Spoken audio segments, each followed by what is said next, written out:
Hello Tubesters, it's Gav and welcome to another one of my videos. Today it's an unboxing of the M3A5 Lee, as hopefully it will say in the title, from MiniArt, 1:35 scale. A couple of weeks ago, might have been 3, I can't remember. Mara of the channel, Greg Riley, most of you know Greg, he put me onto this kit. Well, he put me onto the place where I could get it anyway. I've always wanted a Lee in my collection. It's weird because growing up, and I'm in my 50s now, a long time ago, I never liked the look of the Lee. You know, when I used to live in Western Australia, there was one on the museum that I used to volunteer at, out in the, it was starting to rust. There was no interior, they stripped the interior off, you know. It was in a sorry state, but never liked them. And yet a few years ago when MiniArt brought these out, although I'm still not a massive fan of the tank, I could see what you could do with it, you know. And I don't mean scratch building wise. This isn't an interior kit, by the way, thank goodness. I had a look at the guide horns because I thought, the only thing I've ever been able to build in MiniArt are their tracks, actually, to say I can't build tracks. So I've actually got a good feeling I can do the tracks on this. Yes, you have guide horns like Shermans do, well, you know, that type of tank. But the way they've done it, unlike the Bronco ones I did when Greg himself again gave me some Bronco tracks that I could put on my Tamiya to replace the rubber band ones. I built that Tamiya, I can't remember what Sherman, but the one that I did the winterized look for a year or two ago. They just literally just stuck on the side and they just flicked off every time you were trying to do some weathering. You were trying to, there was no place, you just literally placed them where you thought, and it was horrible. No offense to Greg, but I got through it, and they're on this. She's in the cabinet now still. But this, the guide horn pins go in, and then you place the rubber track pad on top of it. So it looks like, yeah, time consuming, but I've got no problems. The time it takes me to do models and actually complete them. Looking at the badger over my shoulder in the drawer, you know, that's not a problem to me anyway. So I got this one. They got two. One had already gone, which was the one in the Western Desert. Now, if you don't understand what's the difference between a Lee and a Grant, I'm no expert. The Lee, so by the way, obviously named after General Lee, General Grant. The Lee was the American version and initially exported to the Allies, you know, the Brits, those on the Eastern Front, which I'll not mention the name of. Obviously, Commonwealth used them, Empire, whatever you want to call it, Australia. I don't know about New Zealand and Canada, but Australia definitely use them. Differences are with the Grant. We decided, because these have a crew of 7, I mean, it's a big old crew it's a big boxy tank, and they have a radio operator. As far as I know, the radio operator just operates the radio. He don't do anything else. It might be maybe he handles ammunition. I have no idea. But the Brits said, well, they don't need that guy there. The commander can run the radios up in his turret. So the ones that went to the Western Desert, I'm sure just the ones in the Western Desert that were the British ones, I might be wrong, they had the changed turret, so it's got a bit of a, it sticks out at the back slightly. I believe it may have been thicker armoured as well, the Grant. I'm not 100% sure on that. But anyway, you can tell the turret, because at the back it hangs out. I did have the fancy word for that in my head, and it went about 5 minutes ago, and it's not come back. Anyway, and I thought, damn it. Now, the reason why you're saying, like, why does Gav want to, why is he, I was going to say where it's going, what I'm going to be doing with this tank when I do it. This particular boxing has got 3 options for decals. 2 training units in the United States before they're shipped out, and 1 for the Brazilian army. Now, like a lot of us, you tend to like to do war-y subjects, you know, rather than, yes, America by then, I believe, was coming into the war, but training units, you don't really. They do a big Balkan cross on the side. Obviously, what they're trying to tell you is that particular tank was pretending to be a German tank, you know, for exercise purposes, playing the enemy. So I then looked into, I knew that the Germans had captured some in Tunisia, and I thought to myself, well, you know, I've got the Balkan crosses there in the decals, could I use it as, and probably could have, because I've seen some photographs with it used, although that's not that they're saying here, it was for a training unit. I didn't want to do the Brazilian one, not beginning against Brazil, but just because it wasn't, for me, it wasn't a war one where I wanted to put it. So it's a case of I will have to get some more decals. Now there's a company called Star Decals, I believe, and they do the decals I want, because I'm going all over the place with this, aren't I? We got these shipped straight out to Burma, as far as I'm aware. So American ones. So without the grants were also in Burma with those turrets, as I've mentioned, but these were out in Burma as well, which you'll see photographs of in a minute. Well, not photographs of in Burma, but I mean as in the box art. So their decals show me one. See, I've looked at loads of black and white photographs, obviously from the war for the British in Burma, and I hadn't seen any of the 30 caliber machine gun in the actual commander's little cupola on the top of the 37mm gun turret, which wasn't a biggie because, you know, you don't have to put the machine gun in there, you just leave the hole, which is what they did. But in the decals, they've got one with the 30 cal in, looking exactly as the box art does, the same wheels, and that's for south of Mandalay, 1945 in Burma. They do another one of the 4 decal options they give you. Another one has the 30 cal removed from the turret, but in the same area. So, you know, take your pick out those two. The other two, the commander's cupola, which often was removed from the 37mm turret. I don't want to do that because I'm not even sure if I could blank it off well. You know, I could probably manufacture something, but I don't really want to if I can help it. So that decal option, when I've got some money from the commission, I will get those decals and put them in this box just so I know I've got them for when I want to do them. So yeah, so it's going to be, after all that, it's going to be a British, it'll be done as it's probably still in American colours, because that, as far as I'm aware, yes, they were camouflage. We did have a camouflage colours to them, but the ones that they're showing in the Star decals, they were the same colour as they were shipped out from the American factories. So that's great for me. It's all closed up. The one thing I regret with this is I know that, like on MiniArt's T55s, I remember when Frederick did his, the actual turret interior, it had shells and racks in there, and so if you look down you could actually see some interior, a breech on the gun. This is just a completely open box, enclosed box. So I'm not putting any turrets out, I'm not putting figures, there'll be no, I say turrets open, but you know, there'll be no hatches open, it will be completely enclosed. There will be some stowage, and they would often put some frontal spare tracks and just different stowage heaps at the front just to stop the Japanese anti-tank guns and things like that. But yeah, I had planned to build it, but to be honest with you, I want to go on to my BMP3 from Trumpeter, and I've got a Voyager upgrade kit coming for that, which I've got at a very favourable price, and I would like to do my Ukrainian BMP3 first, but this will definitely be floating around near the top of Gav's to-do list. So, could have said all this with the box open and you could have been looking at it, but never mind. Let's go down to the bench and take a look, guys. Right, guys, thanks for joining me at the desk, or bench, whatever you want to call it. One day it's a bench, another day it's a desk. I don't know, you take your pick. One other apology. I do waffle a lot. I know I apologise to some people, say don't apologise, and I really do appreciate that, guys, but I do know that my unboxings and all that take forever because I just go off on tangents like I've done now. I could have said all that with you looking at the box, but never mind.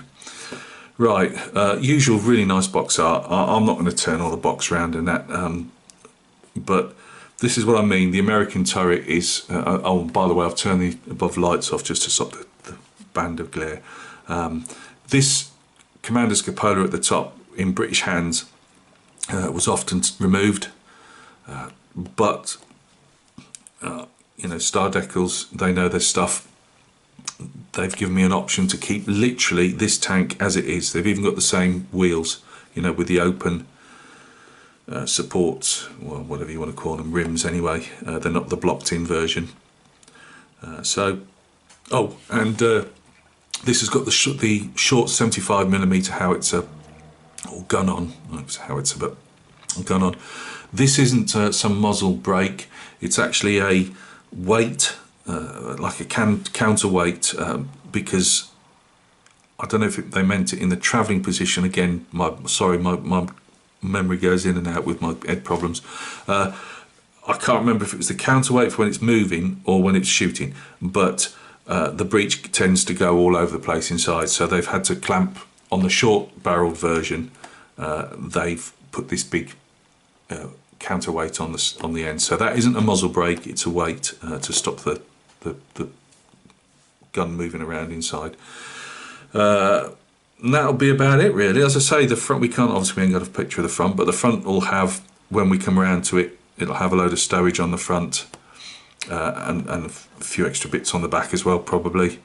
My Mara George over in Greece, he's actually going to do an Italian tank, and he says he likes the more lighter tanks. Well, like most Italian tanks, and the main problem with this guy here is the rivets. You don't have to take a direct hit, but you take a hit and inside the rivets go flying everywhere and maim and kill the crew. And I said to George in a comment, you know, good job I'm not a rivet counter. And then you feel like going 1, 2, 3. Yeah, just gonna say, George, lots of rivets, maybe not as many as yours though. So yeah, when you open the box up, I will put the light back on in a minute. I've got to get usual one mass bag. They do, being fair to MiniArt, if you're doing like the full interiors and that, they do have sometimes separate bags and that, but more or less everything's encased in one. You've got your small amount of photo etchers, usually in their little envelopes. The decals in a bag with the clear parts. I suppose that's okay. I often would just like to see the decals separate, I suppose, really, but that's just a small thing. So just apologise for the crinkly noise, but that's what you get. And obviously our instructions. As always with MiniArt, oh God, let's go crinkle and crackle over there. Nice booklet form instructions. This is the one with the that's being used as the enemy, and that's training combat vehicle used as an enemy tank at the US Army Training Ground 1943. Doesn't say what training ground. The other one above it, Armoured Training Unit 1943.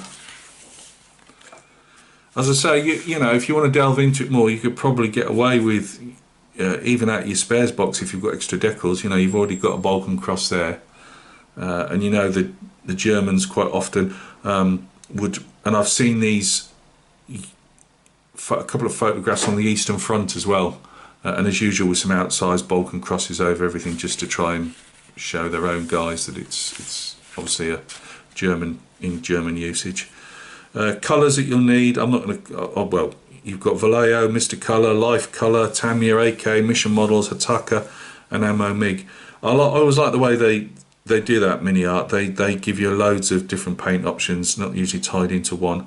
And it's basically olive drab, wood, gunmetal, tyre black, red and steel. Well, I think I've got all that, so for once I might be up on the paint, because as we all know, it costs you just as much in paint as it does in anything else. Usual sprue map.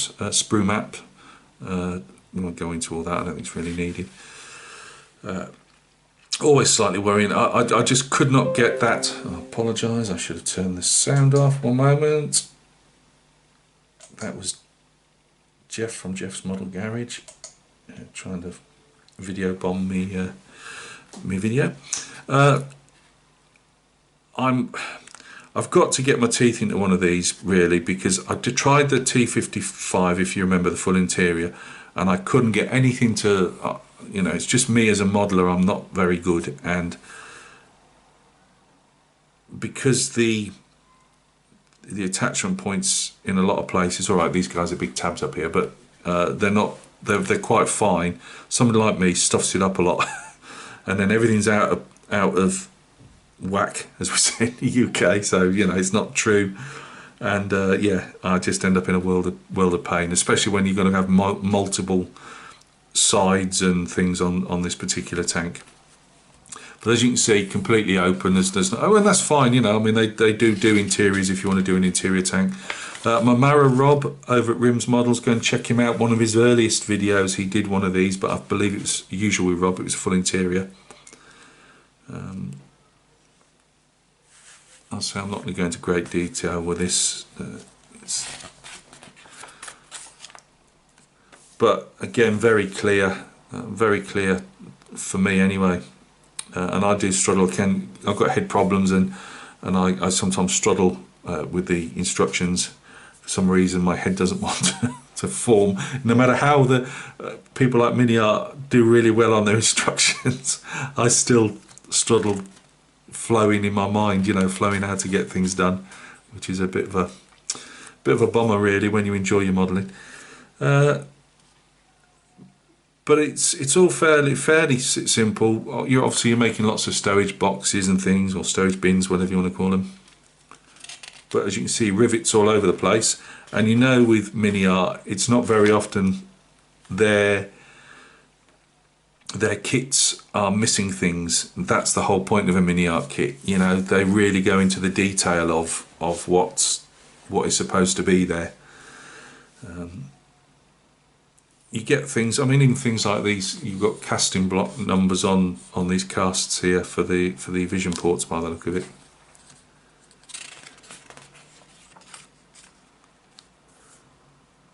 Yeah, nice, going to be a nice little build this, I think. I've got a feeling I'll be building this. I might do, after I've done the BMP3 is going to take a fair old while, because I want to scratch build some bits in that. The Voyager kit for the BMP, which is a trumpeter one, it's actually for a United Arab Emirates vehicle, but nearly everything is the same, and it comes with both metal barrels and machine gun barrel. You know, it's got the lot really. So it's going to take me a while doing that. But when I do finish it, I believe it'll either be this or the Meng Jeep. If I get the Meng Jeep, though, I've got to get, the whole idea with the Meng Jeep was to be a backdrop for a figure, British Army in Normandy. So I might well do this one first, so I'm not outlaying any more money. And there they go, tempting us. As you can see, if you want a full interior kit, that's a Grant turret. Well, of course it says Grant on the top, but you know what I mean. You've got you can't see completely, but you'll see there's a slight difference between that and that, even from this angle. And then obviously the figures that they do. It's a shame, really. I don't think. So they're tank riders. As I say, there's nothing that I can really use for the Normandy one. I don't believe. But yeah, there's a Brazilian option, and that's from the 1950s, 2nd Battalion of Combat Cars. As I say, it doesn't appeal to me. We all like wartime ones. As I say, this won't be a diorama or anything. It will just be a standalone tank. But yeah, we all tend to go for the more. Obviously, if you're Brazilian, you're going to want to do that, but we often want to go for the more military art, that's being used in combat type of thing. Oh, we've got an Eastern Front one there. Again, full interior. With the longer, I believe the longer barrel for the 75mm. Right guys, let's have a look at the plastic. Right guys, that's one heap of plastic and it's not even it's not even a full interior. I will say my commissions are coming to an end, so I'm going to give myself there should be a fair amount of model building and figure painting still. I've got some Napoleonics to paint and sell, as we all know, but what I'm saying is I've slackened off slightly on the model building. Yes, and I'm building the Panther, and that's still going on great, by the way, guys. The tank riders are all painted, the crew's still got to be finished, but I've been making a couple of trees for it, and believe me, as an ex-tree worker, I don't believe I've exactly seen a tree like them before. I definitely haven't climbed one, but we'll look at those on a different day. This isn't for the Panther tank at the moment. But all I'm saying is that I will be making more kits, and obviously I've got the marine bust to paint. I have got slightly sidetracked because I put the marine bust to one side where I was doing some research and getting an idea of what colours I wanted to do on the face and that, and picked up. I'm painting this guy at the moment, as you can see. There'll be a video on him. He's getting there, so he'll be on a standalone base. Anyway, let's get back to this. Right, I was saying about the small tabs. These aren't actually too bad. I'm looking at these, and hopefully I should get these to fit in the place that they're supposed to. I love the rivet detail, and this is, as I say, it's. I don't hate the tank. I wouldn't be building it if I did, but it was more all this type of texture that drew me to the tank more than the tank itself. And I apologise to all the Lee and the Grant lovers out there. So, you know, obviously we've got different sides here and stuff. I'm not going to really talk about it. Just show you the. I mean, oh, look at that cast. Look at that cast texture there. That's brilliant. That is lovely stuff. That. Obviously, these would be. I mean, you could put some form of texture on them, I suppose, but I'd probably lose the texture in amongst the rivet detail, so I'd probably leave the texture alone, because obviously this will be plate, whereas obviously this has been cast. Got lovely detail. Obviously, they have to. Some of the main bits that they would use on a full interior kit has to be shown as well. But we've got the teeth here for the traverse for the turret. On the edges again. Well, we've got our cast, and again cast numbers as well. Lovely stuff. It really needs a Rob Rimmer to, I mean, he's done one of these anyway, but at the hands of a Rob Rimmer, this will look really good. On the hands of a Gav, it's just going to look like a glue bomb that nothing fits, but hey, we'll give it a go. That's the little holes I was saying, where you put your guide horns on the edge of the tracks, and these are obviously the rubber pads on the tracks. As you can see, makes a lot up. Now, the period photographs of the Brits using them in Burma, sorry, I'm putting these in a box while I don't start going missing. That's the one problem with these one giant bags. Right, let's get this out of the way. There were a lot of the rubber that I saw at the front of the vehicles was really worn out and chipped away, obviously because of the conditions. And we can do that as well, or at least on the front bits, the bits that you can see. Just looking if that's textured or not. Can't really tell, but we've definitely got all our cast marks on there again.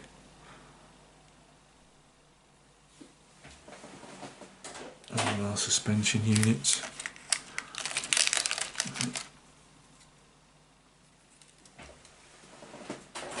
I am going on with the Badger, by the way. She's going to get a bit more paint tomorrow. It should have been yesterday, but my wife had the day off yesterday, and suddenly I had a list of DIY projects that she'd been storing up for me. It didn't help that I went downstairs to find her actually holding the back door, which is a big plastic reinforced one, in her hands. Oh dear, that was fun. That was. She thought she was going to have an adjust to the hinges herself and remove the entire door.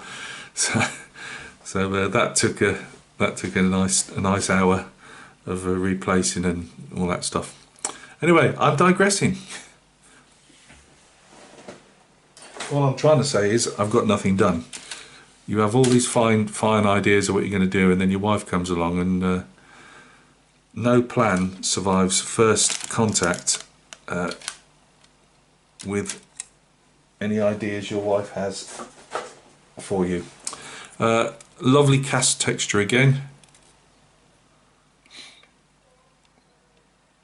A very slight line on that. I don't know if that's actually, it might well be actually meant to be there. I might be wrong. We'll have a look at that on some period photographs, just see around the... That's to eject the rounds, I think. And all our reinforcing there, the bolt detail. Sorry, the camera's only struggling because obviously I've got everything on the desk, but I am cognizant of the fact, hey, that's a big word, and for Saturday as well, I'm cognizant of the fact that obviously I do a lot of talking and the video is going to go on forever. So we'll be probably chipping a couple of my favourite, chipping up some of the rubber off the wheels, probably doing that in this case because they did look well and truly beat up, the British ones in Burma.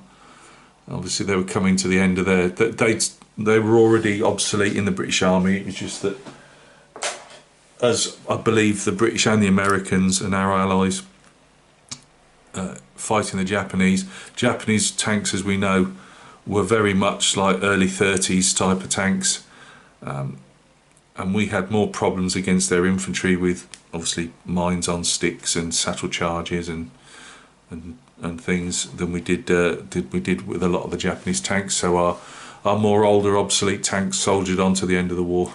Again, fantastic detail on the cast of anything that has cast on it. They've really gone to town on. I love that. Very nice. Some of the tools in that, like little Pioneer tools, may well struggle as we do on all of these, trying to get them off without breaking them. We shall see.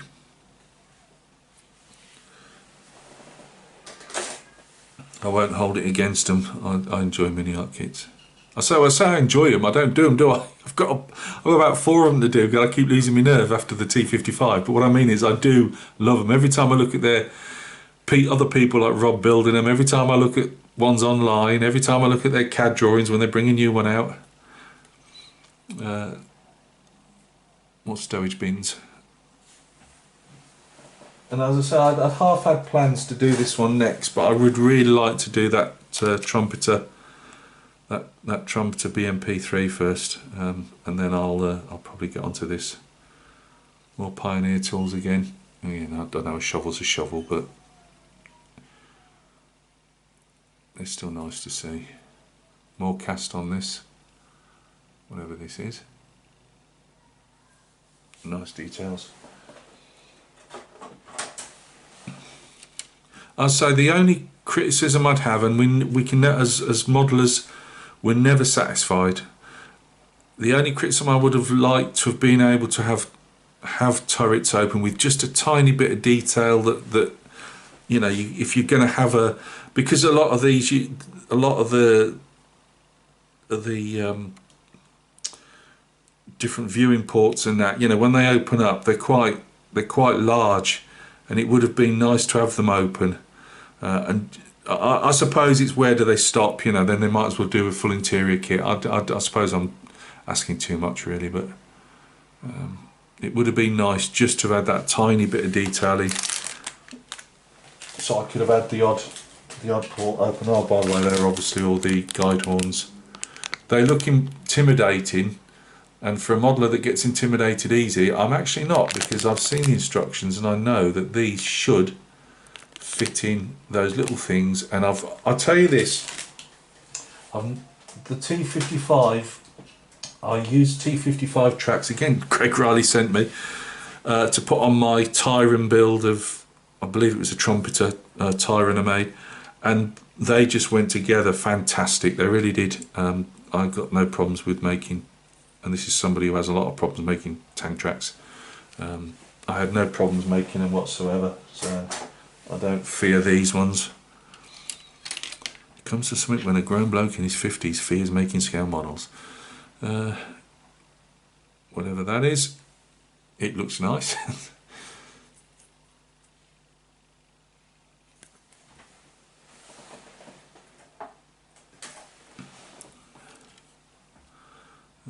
Oh, we've got a 30 cal there. That looks good enough for me. I presume obviously that's in our commander's cupola. As I say, if you can remove it because a lot of them didn't have the 30 cal in.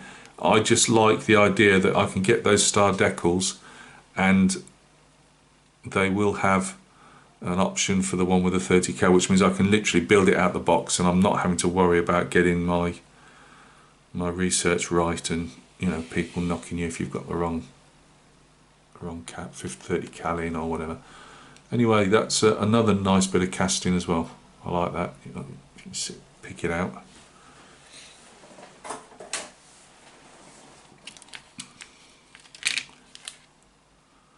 Have I already gone past the barrel, or is it looking at me straight in the face?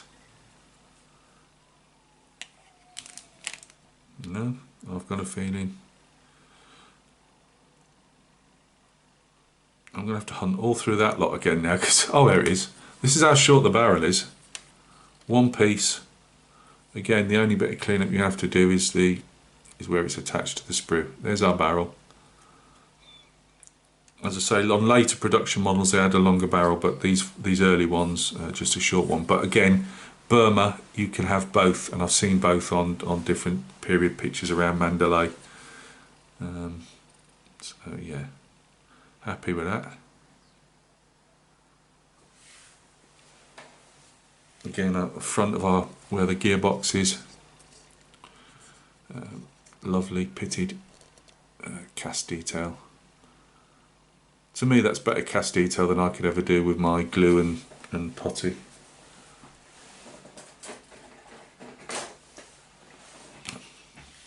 Last piece. Various engine decks by the look of it. Again, nice big tabs, or bottom was it? Might be the bottom. And that one's the top, definitely.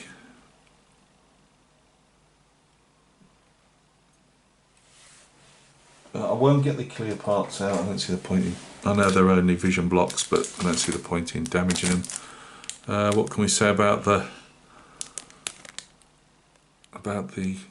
decals looking through cellophane? Where it says USA, it's all one strip, so whether you can get that to sink in and look nice, or whether you want to cut it off so you don't have so much carrier film, that's up to you. Greg from Greg's Models, he was showing off, and I can't remember which company it was now, showing off some decal fix solution that seemed to look pretty good. Small bit of photo etch, not a lot. Again, usual grills.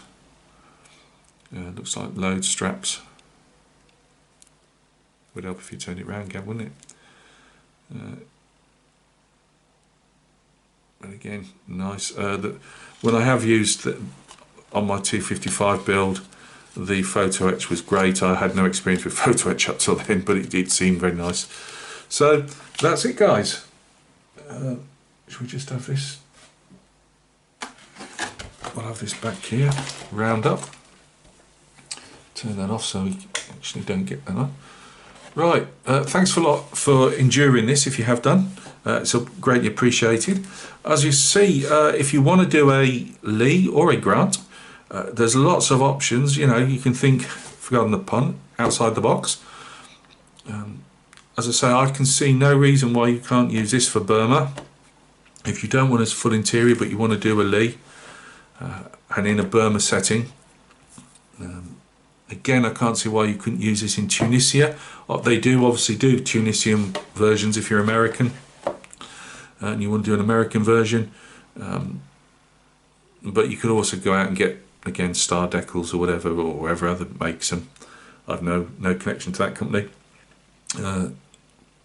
You know, you can go and do something else like that.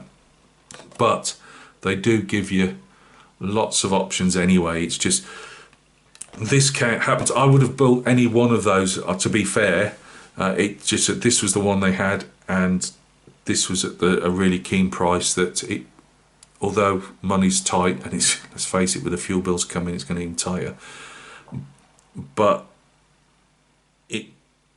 it's again thinking outside the box. I thought there must be decals out there for other versions. I knew they'd use these in Burma, and I thought, yep, I can swing this as a British Burma Lee. So that's what we're doing. Right, guys, enough rambling from me as always. Thanks very much for stopping by. What's coming up? We've got some nap goodness in 28mm, all based in that. We've got cavalry and infantry.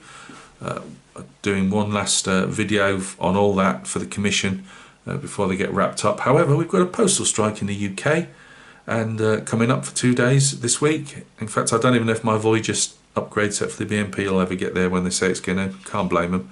They're only in Birmingham as well.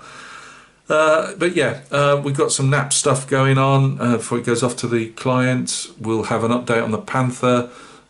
I've got to just spray the trees up that I've made. I've only made 2. I might need to make a bit of other bits and pieces from that small dio.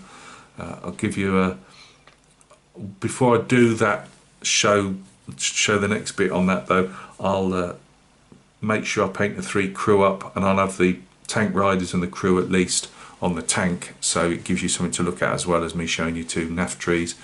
And then I've still got 3 figures to paint up standing, or 4 figures maybe, and 2 figures that are partially painted standing outside, you know, freestanding outside the tank that need doing, and then obviously finish the base off on that. But we'll get a Panther update out. The figure I showed you quickly, 1 in 35 scale Panzer Art. I believe I got it from the same guys, Polish guys in Birmingham that I bought the upgrade for the BNP on. Anyway, Panzer Art, Kharkov, Waffen SS Waffen SS Panzer Grenadier officer. He'll have an update. Anything else to tell you and show you? There was something, but it's completely lost my mind as usual. Lost my mind, left my mind. Might get a starting on the bust as well, but we'll wait and see on that. Bank holiday in the UK, which is a public holiday in the UK, on Monday, so my wife's off. I'm feeling I'm not going to be getting much work done. Not this type of work anyway. Right, look after yourselves. Thank you very much for all your kind words and support. It's always appreciated, and we'll catch each other very, very soon on another video.